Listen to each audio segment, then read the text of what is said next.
Welcome to Gotta Know Joe Hobbies here in Spring, Texas. This is the TechOne SBACH 342 build.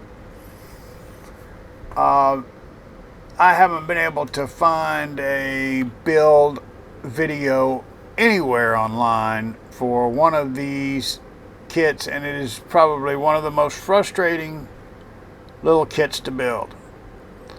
Once you're done, the plane's a lot of fun. You do have to either fly it inside or in perfect conditions outside. This thing came with the ailerons already attached to the static portion of the wing with the clear plastic. However, they were not always set in there just perfect. If it's real bad, you need to go ahead and cut those and either use tape and or use ffiA hinges or another type of hinging mechanism. These were okay where I could do some trimming and cut them. They were fine. The tail section, however, I did have to tape, and it's never an easy task. You want to make sure that when you tape, you have your control surfaces folded up about 45 degrees, and then put the tape on so it'll fold back down. You don't want your tape to get tight. If I can't tell you anything enough, it is exactly what I did not do in this build, because I think I know everything at times. Read your manual. Don't look at it. Don't flip through it, but read your manual from cover to cover and really study it. As you're reading it, look at the parts that you're reading about. These manuals are translated into English from Chinese, and it's usually not done very well.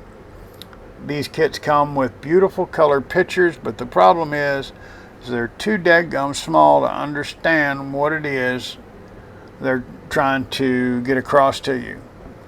With that being said, I'm going to let y'all take a look at this with a little bit of commentary as it goes along.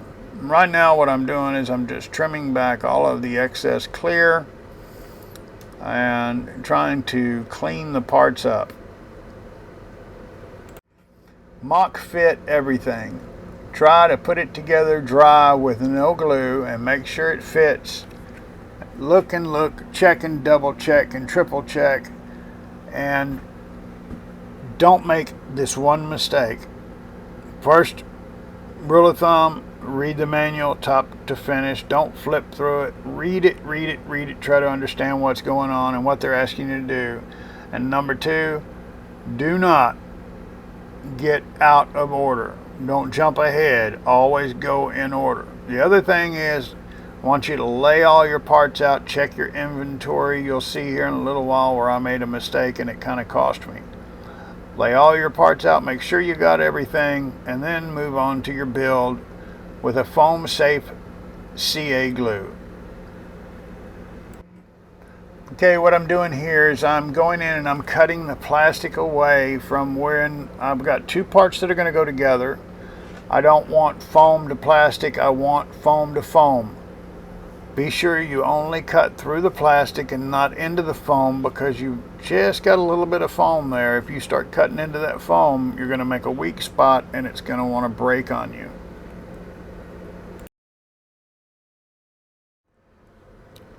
You want to dry fit all your pieces. Make sure that you don't have any plastic between the two foam surfaces that are going to meet and get glued together.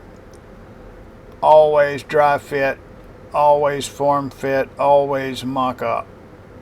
This is something that you must do with almost any kit that you assemble or put together, because you can get glue debonders, but you can't undo glue, as they say. So what it says, attach the elevator. Fix the left and the right ailerons the same way, meaning putting the ailerons on the wing.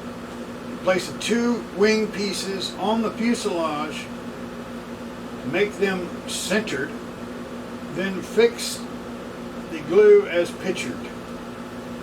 Then insert horizontal fuselage into slot, vertical fuselage, then ffiA. Make sure both are perpendicular. None of that made any sense to me. So, so one part hangs off. I'll find something just with a little bit of weight, just enough to hold.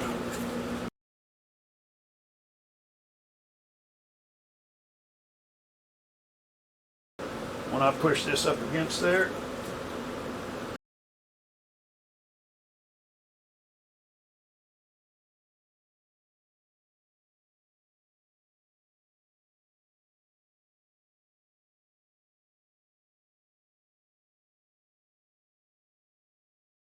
okay, so now, little weight, that thing doesn't weigh anything there.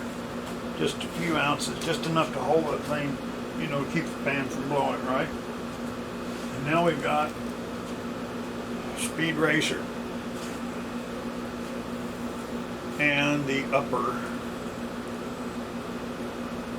half of our SBACH.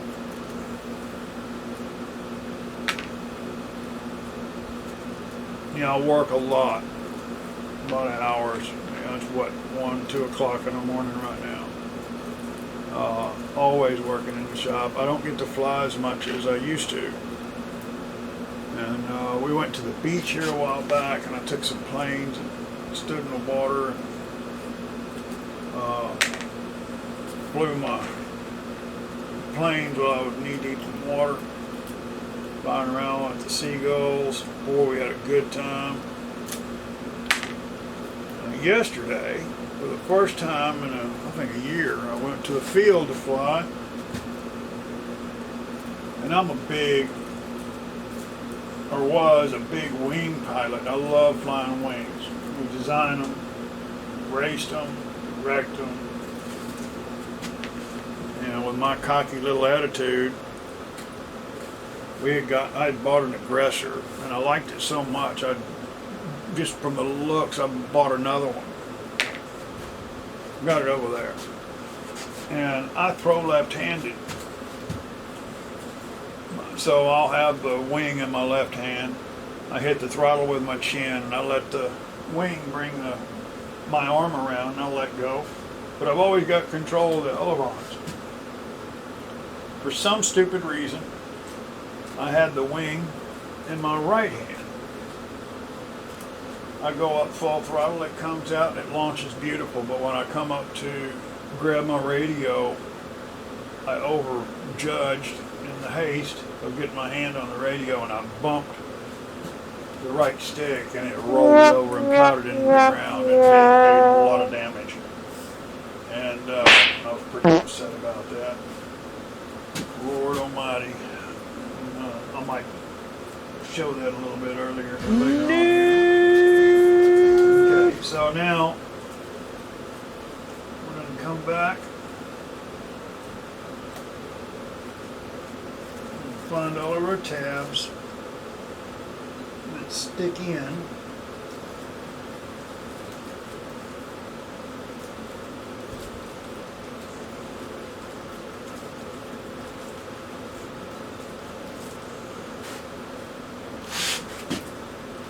This one here is tough because you can't get your hand over it. You got to come in from both sides.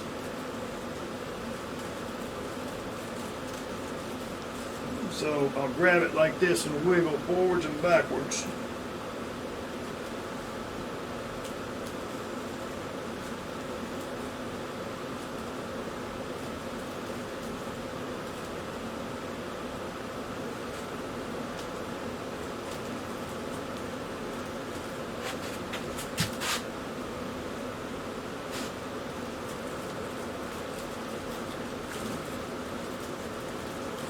Wiggle forwards and backwards, wiggle forwards and backwards, and every time you do that it goes a little deeper.